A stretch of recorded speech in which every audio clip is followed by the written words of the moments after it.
Ikaw ba ay natikitan ng traffic violation sa Quezon City at walang oras pumunta sa City Hall o munisipyo para magbayad?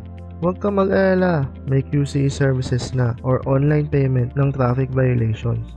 Ganito lang ang gagawin. Una, buksan ng iyong browser or Google, i-type ang www.qceservices.gov.ph. Pangalawa, mag-register or i-pair ang iyong Google account or Facebook para makarehistro sa ating portal. Hanapin ang OVR, i-click, ilagay ang ticket number at last name, i-click ang Pay Now at pumili ng iyong gustong pangkong pagbayaran.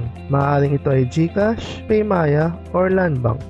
At pagkatapos, i-submit ang iyong payment at after 1 to 2 days, magkakaroon ka ng status na paid na ang iyong ticket. Paalala lamang, ito ay para sa mga hindi nagmamadali at malayo pa ang deadline ng kanilang violation.